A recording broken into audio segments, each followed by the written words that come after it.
Hello friends, welcome to Bangira's cooking channel. ಇವತ್ತಿನ ರೆಸಿಪಿಲಿ ನಾನು ಅಪ್ಪ ಮಾಡೋದು ಹೇಗೆ ಅಂತ ತೋರಿಸ್ಕೊಡ್ತಾ ಇದ್ದೀನಿ. ಅಕ್ಕಿ ಮತ್ತು ಸೋಡಾ ಏನು ಬಳಸದೆ ಅಪ್ಪ ಮಾಡೋದು ಹೇಗೆ ಅಂತ ಹೇಳಿ ತುಂಬ ಸುಲಭದಲ್ಲಿ ಮಾಡ್ಬೋದು.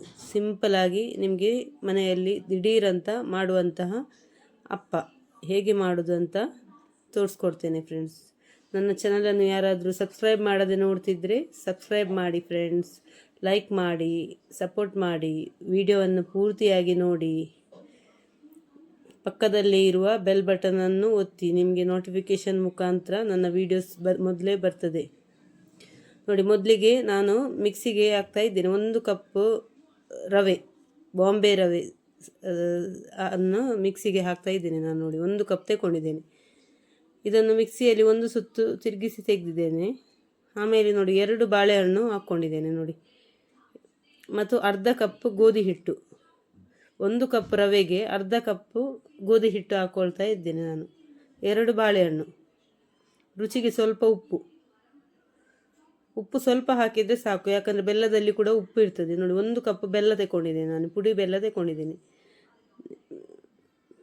ಅಚ್ಚಿ ಬೆಲ್ಲ ಆದರೆ ನಿಮಗೆ ಕರಗಿಸಿ ಮತ್ತೆ ಮಿಕ್ಸ್ ಮಾಡ್ಬೋದು ನೋಡಿ. ಇದನ್ನೆಲ್ಲ ಈಗ ಇದು ಸ್ವಲ್ಪ ನೀರು ಹಾಕಿ ನಾನು ರುಬ್ಕೊಂಡು ತೆಗೆದಿದ್ದೇನೆ ನೋಡಿ. ಈ ಥರ ರುಬ್ಕೊಂಡು ತಗೊಂಡಿದ್ದೇನೆ. ಸ್ವಲ್ಪ ನೀರು ರುಬ್ಕೊಂಡ್ರೆ ಆಯಿತು ನೋಡಿ. ಈ ಥರ ಬ್ಯಾಟರ್ ರೆಡಿ ಮಾಡ್ಕೊಂಡು ಇಟ್ಕೊಂಡಿದ್ದೇನೆ ನಾನು. ಇದಕ್ಕೆ ನಾನು ಸ್ವಲ್ಪ ಏಲಕ್ಕಿ ಪುಡಿ ಹಾಕ್ತಾ ಇದ್ದೇನೆ. ಏಲಕ್ಕಿ ಪುಡಿ ಫ್ಲೇವರ್ ತುಂಬ ಚೆನ್ನಾಗಿ ಬರ್ತದೆ ನೋಡಿ. ಇದನ್ನೀಗ ಚೆನ್ನಾಗಿ ಮಿಕ್ಸ್ ಮಾಡಿ ಒಂದು ಅರ್ಧ ಗಂಟೆಗಳ ಕಾಲ ಮುಚ್ಚಿ ಇಡಬೇಕು. ಒಂದು ಅರ್ಧ ಗಂಟೆ ಇಟ್ಟರೆ ಅದು ಕರೆಕ್ಟಾಗಿ ಸೆಟ್ ಆಗ್ತದೆ. ಅದಕ್ಕೆ ಅರ್ಧ ಗಂಟೆಗಳ ಕಾಲ ಇಡ್ತಾ ಇದ್ದೇನೆ ನೋಡಿ. ಈ ತೆಂಗಿನಕಾಯಿಯನ್ನು ನಾನು ಈ ಥರ ನೋಡಿ ಕಟ್ ಮಾಡಿ ಇಟ್ಕೊಂಡಿದ್ದೇನೆ. ಸಣ್ಣದಾಗಿ ಚಾಪ್ ಮಾಡಬೇಕು. ತುಪ್ಪದಲ್ಲಿ ಫ್ರೈ ಮಾಡ್ತಾ ಇದ್ದೇನೆ ನೋಡಿ. ತುಪ್ಪ ಹಾಕ್ಕೊಂಡಿದ್ದೇನೆ ನಾನು. ತುಪ್ಪದಲ್ಲಿ ಫ್ರೈ ಮಾಡಿ ಹಾಕೋದ್ರಿಂದ ತುಂಬ ಚೆನ್ನಾಗಿ ಬರ್ತದೆ. ತೆಂಗಿನ ಹೋಳನ್ನು ಈ ಥರ ಕಟ್ ಮಾಡಿ ಚೆನ್ನಾಗಿ ಕೆಂಪಾಗೋ ತನಕ ಫ್ರೈ ಮಾಡಬೇಕು. ಇದು ಚೆನ್ನಾಗಿ ಕೆಂಪಾಗಬೇಕು. ನಿಮಗೆ ಅಪ್ಪದಲ್ಲಿ ಮಧ್ಯದಲ್ಲಿ ಸಿಕ್ತಿದ್ರೆ ತುಂಬ ಟೇಸ್ಟ್ ಆಗ್ತದೆ ಇದು. ಒಮ್ಮೆ ಮಾಡಿ ನೋಡಿ ಫ್ರೆಂಡ್ಸ್. ಮನೆಯಲ್ಲಿ ಸಿಂಪಲ್ಲಾಗಿ ಮಾಡ್ಬೋದು. ಹೆಚ್ಚಾಗಿ ಮನೆಯಲ್ಲಿ ಇದೆಲ್ಲ ಇರ್ತದೆ, ಗೋಧಿ ಹಿಟ್ಟು, ಸಜ್ಜಿಗೆ ಎಲ್ಲ ಇರ್ತದೆ ಹೆಚ್ಚಾಗಿ ಮನೆಯಲ್ಲಿ ನೋಡಿ. ಇಷ್ಟು ಕೆಂಪಾದರೆ ಸಾಕು ನೋಡಿ. ಗೋಧಿ ಹಿಟ್ಟು, ರವೆ ಎಲ್ಲ ಹಾಕಿ ತುಂಬ ಸಿಂಪಲಲ್ಲಿ ಮಾಡ್ಬೋದು ನೋಡಿ. ಇದಕ್ಕೆ ಹಾಕಿದ್ದೇನೆ ಹಿಟ್ಟಿಗೆ ನಾನು ಫ್ರೈ ಮಾಡಿದ ತೆಂಗಿನಕಾಯನ್ನು ಹಾಕ್ಕೊಂಡಿದ್ದೇನೆ ನೋಡಿ. ಮಿಕ್ಸ್ ಮಾಡಿ ಈಗ ಅರ್ಧ ಗಂಟೆ ಆಗಿದೆ. ಇದಕ್ಕೆ ನಾನು ನೋಡಿ ನೀರು ಹಾಕಿ ಸ್ವಲ್ಪ ಮಿಕ್ಸ್ ಮಾಡ್ತಾ ಇದ್ದೇನೆ. ಇದು ಹಿಟ್ಟಾಗುವಾಗ ಸ್ವಲ್ಪ ಹೊತ್ತು ಅರ್ಧ ಗಂಟೆ ಇಟ್ಟಿರೋದ್ರಿಂದ ಸಜ್ಜಿಗೆ ನೆನೆದಾಗುವಾಗ ಸ್ವಲ್ಪ ದಪ್ಪ ಆಗಿದೆ ನೋಡಿ. ರವೆ ನೆನ್ಕೊಂಡು ದಪ್ಪ ಆಗಿದಲ್ಲ, ಇದಕ್ಕೆ ಸ್ವಲ್ಪ ನೀರು ಹಾಕ್ತಾ ಇದ್ದೇನೆ ನೋಡಿ. ನೀರು ಹಾಕಿ ಹದ ಮಾಡಬೇಕು. ನಾನು ತೋರಿಸ್ತೇನೆ ನಿಮಗೆ ಹದ ಎಷ್ಟೊಂದು. ಚೆನ್ನಾಗಿ ಮಿಕ್ಸ್ ಮಾಡಬೇಕು ನೋಡಿ. ಚೆನ್ನಾಗಿ ಮಿಕ್ಸ್ ಮಾಡಿ ಹದ ಮಾಡಬೇಕು ನೋಡಿ. ಈ ಕನ್ಸಿಸ್ಟೆನ್ಸಿಯಲ್ಲಿ ಇರಬೇಕು ನೋಡಿ. ಚೆನ್ನಾಗಿ ಒಂದೇ ಥರ ನೀರೆಲ್ಲ ಹಾಕಿದ ಮೇಲೆ ಚೆನ್ನಾಗಿ ಮಿಕ್ಸ್ ಮಾಡಬೇಕು. ಇದನ್ನು ತುಂಬ ರುಚಿಯಾಗಿ ಬರ್ತದೆ. ಬಾಳೆಹಣ್ಣು ಎಲ್ಲ ಹಾಕಿರೋದ್ರಿಂದ ತುಂಬ ಟೇಸ್ಟ್ ಆಗ್ತದೆ ಇದು ಅಪ್ಪ. ರವೆ ಮತ್ತು ಗೋಧಿ ಹಿಟ್ಟು ಎಲ್ಲ ಹೆಚ್ಚಾಗಿ ಇರ್ತದೆ ಮನೆಯಲ್ಲಿ, ಎಲ್ಲರ ಮನೆಯಲ್ಲೂ ಇರ್ತದೆ.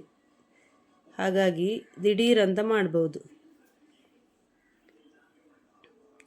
1 ಕಪ್ ರವೆಗೆ ನಾನು ಅರ್ಧ ಕಪ್ಪು ಗೋಧಿ ಹಿಟ್ಟು ತಗೊಂಡಿದ್ದೇನೆ ಮತ್ತು ಬೆಲ್ಲ 1 ಕಪ್ ತಗೊಂಡಿದ್ದೇನೆ ನೋಡಿ. ಈಗ ಅಪ್ಪದ ಕಾವಲಿಯನ್ನು ಕಾಯಲಿಕ್ಕೆ ಇಟ್ಟಿದ್ದೇನೆ ನಾನು ನೋಡಿ. ಇದಕ್ಕೆ ತುಪ್ಪ ಇಲ್ಲದ್ರೆ ಎಣ್ಣೆ ಯಾವುದು ಬೇಕಿದ್ರೂ ಹಾಕಿ ಮಾಡ್ಬೋದು. ನಿಮಗೆ ಬೇಕಾದ ಹಾಗೆ ಅನುಕೂಲಕ್ಕೆ ತಕ್ಕ ಹಾಗೆ ತುಪ್ಪ ಬೇಕಿದ್ರೆ ತುಪ್ಪ ಹಾಕ್ಬೋದು. ಇಲ್ಲದ್ರೆ ತೆಂಗಿನ ಎಣ್ಣೆಯಲ್ಲಿಯೂ ಫ್ಲೇವರ್ ತುಂಬ ಚೆನ್ನಾಗಿ ಬರ್ತದೆ ನೋಡಿ. ಈ ಥರ ಒಯ್ಯಬೇಕು ನೀವು. ಗ್ಯಾಸನ್ನು ಮೀಡಿಯಮ್ ಫ್ಲೇಮಲ್ಲಿ ಇಡಬೇಕು ಇದನ್ನು ಹಾಕುವಾಗ. ಮತ್ತು ಫುಲ್ ಹಾಕಬೇಡಿ. ಇದು ಬ್ಯಾಟರ್ ಹಾಕುವಾಗ ಅದಕ್ಕೆ ಫುಲ್ ಮಾಡಬಾರ್ದು, ಅರ್ಧ ಮಾತ್ರ ಹಾಕಬೇಕು. ಫುಲ್ ಹಾಕಿದರೆ ಉಂಟಲ್ಲ, ಅದು ಚೆನ್ನಾಗಿ ಒಳಗೆಲ್ಲ ಕಾಯೋದಿಲ್ಲ ಮತ್ತು ಅಷ್ಟು ಚೆನ್ನಾಗಿ ಬರುವುದಿಲ್ಲ.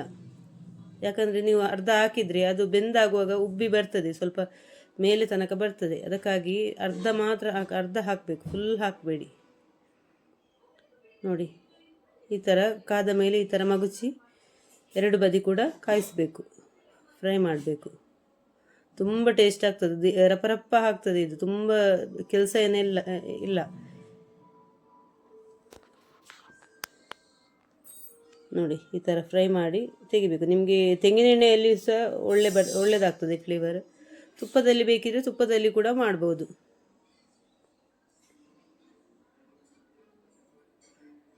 ನನ್ನ ಚಾನಲನ್ನು ಸಬ್ಸ್ಕ್ರೈಬ್ ಮಾಡದೆ ನೋಡ್ತಿದ್ರೆ ಸಬ್ಸ್ಕ್ರೈಬ್ ಮಾಡೋದು ಮರಿಬೇಡಿ ಫ್ರೆಂಡ್ಸ್. ಲೈಕ್ ಬಟನ್ ಒತ್ತೋದನ್ನು ಕೂಡ ಮರಿಬೇಡಿ. ವಿಡಿಯೋವನ್ನು ಪೂರ್ತಿಯಾಗಿ ನೋಡಿ. ಕೆಲವರು ಕಮೆಂಟ್ ಹಾಕ್ತಾರೆ, ಆದರೆ ವಿಡಿಯೋವನ್ನು ಪೂರ್ತಿಯಾಗಿ ನೋಡಿರುವುದಿಲ್ಲ. ವಿಡಿಯೋವನ್ನು ಪೂರ್ತಿಯಾಗಿ ನೋಡಿ ಫ್ರೆಂಡ್ಸ್. ನೋಡಿ ಈ ಥರ ಫ್ರೈ ಮಾಡಿ. ನಿಮಗೆ ರಪ್ಪ ಅಂತ ಫ್ರೈ ಆಗ್ತದೆ, ಬೇಯ್ತದೆ. ಅದು ತುಂಬ ಹೊತ್ತೆ ಅಂತ ಕೊಡೋದಿಲ್ಲ. ಹಿಟ್ಟು ಮಾತ್ರ ಫುಲ್ ಹಾಕಬೇಡಿ, ಅರ್ಧ ಹಾಕಿದರೆ ಸಾಕು. ಅದಕ್ಕೆ ಫುಲ್ ಹಾಕಿದರೆ ನಿಮಗೆ ಅದು ಉಬ್ಬಿ ಬರ್ತದಲ್ಲ, ನೀವು ಅರ್ಧ ಹಾಕಿದರೆ ಫುಲ್ ಆಗ್ತದೆ ಅದು. ಅದಕ್ಕಾಗಿ ನೋಡಿ ಸ್ವಲ್ಪ ಸ್ವಲ್ಪ ಆಗಬೇಕು, ಅದರಲ್ಲಿ ಫುಲ್ ಹಿಟ್ಟು ಹಾಕಬೇಡಿ. ನೀವು ಪುಡಿ ಬೆಲ್ಲ ಅಲ್ಲದಿದ್ದರೆ ಅದನ್ನು ಒಂಥರ ಕರಗಿಸಿ ಹಾಕ್ಬೋದು. ಈ ಅಚ್ಚಿ ಬೆಲ್ಲ ಆದರೆ, ಗಟ್ಟಿ ಬೆಲ್ಲ ಎಲ್ಲ ಆದರೆ ಅದನ್ನು ಕರಗಿಸಿ ಮತ್ತೆ ಮಿಕ್ಸ್ ಮಾಡ್ಬೋದು. ನೀವು ಇದನ್ನು ರವೆ ಮತ್ತು ಗೋಧಿ ಹಿಟ್ಟು ಮತ್ತು ಇದು ಮಿಕ್ಸಿಗೆ ಹಾಕ್ತೀರಲ್ಲ ಬಾಳೆಹಣ್ಣು, ಅದು ಮಿಕ್ಸಿಗೆ ಹಾಕಿ ತೆಗೆದು ಮತ್ತೆ ಬೆಲ್ಲವನ್ನು ಮಿಕ್ಸ್ ಮಾಡ್ಬೋದು. ನೋಡಿ ಎಷ್ಟು ಚೆನ್ನಾಗಿ ಬರ್ತದೆ ನೋಡಿ, ಎಷ್ಟು ತುಂಬ ಚೆನ್ನಾಗಿ ಬರ್ತದೆ. ನಿಮಗೆ ಈನೋ ಸೋಡಾ ಏನು ಬೇಕಂತ ಇಲ್ಲ, ಚೆನ್ನಾಗಿ ಉಬ್ಬಿ ಬರ್ತದೆ. ತುಂಬ ಸುಲಭ ಉಂಟು ಮಾಡಲಿಕ್ಕೆ. ಒಮ್ಮೆ ಮನೆಯಲ್ಲಿ ಮಾಡಿ ನೋಡಿ, ದಿಢೀರಂತ ತುಂಬ ಸುಲಭದಲ್ಲಿ ಮಾಡ್ಬೋದು. ಇಂಗ್ರೀಡಿಯೆಂಟ್ಸ್ ಎಲ್ಲ ನಿಮಗೆ ಡಿಸ್ಕ್ರಿಪ್ಷನ್ ಬಾಕ್ಸಲ್ಲಿ ಹಾಕಿಡ್ತೇನೆ ಫ್ರೆಂಡ್ಸ್. ಏನಾದರೂ ಡೌಟ್ಸ್ ಇದ್ದರೆ ನೋಡ್ಬೋದು, ಚೆಕ್ ಮಾಡ್ಬೋದು. ನಿಮಗೆ ಎಷ್ಟೆಷ್ಟು ಅಂತ ಹೇಳಿ ಕರೆಕ್ಟಾಗಿ ಇಂಗ್ರೀಡಿಯೆಂಟ್ಸ್ ನಾನು ಡಿಸ್ಕ್ರಿಪ್ಷನ್ ಬಾಕ್ಸಲ್ಲಿ ಹಾಕಿಡ್ತೇನೆ.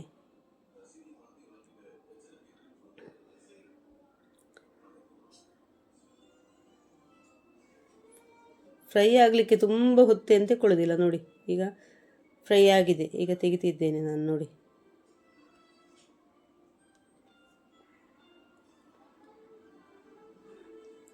ನಿಮಗೆ ಅಕ್ಕಿ ಎಲ್ಲ ತಿನ್ನದ ಟೈಮಲ್ಲಿ, ಈಗ ವ್ರತ ಎಲ್ಲ ಹಿಡಿದ ಟೈಮಲ್ಲಿ ಕೆಲವೊಮ್ಮೆ ಅಕ್ಕಿ ಎಲ್ಲ ತಿನ್ನೋದಿಲ್ಲ ಆದರೆ ಈ ಥರ ರವೆಯಲ್ಲಿ ಮಾಡ್ಬೋದು ತುಂಬ ಸುಲಭದಲ್ಲಿ. ನೋಡಿ ಈಗ ಅಪ್ಪ ರೆಡಿಯಾಗಿದೆ ನಮ್ಮದು. ನೀವು ಮನೆಯಲ್ಲಿ ಟ್ರೈ ಮಾಡಿ ನೋಡಿ ಫ್ರೆಂಡ್ಸ್. ಈ ಥರ ಹೇಗೆ ಆಗಿದೆ ಅಂತ ಹೇಳಿ ನನಗೆ ಕಮೆಂಟ್ ಮೂಲಕ ತಿಳಿಸಿ. Thank you friends.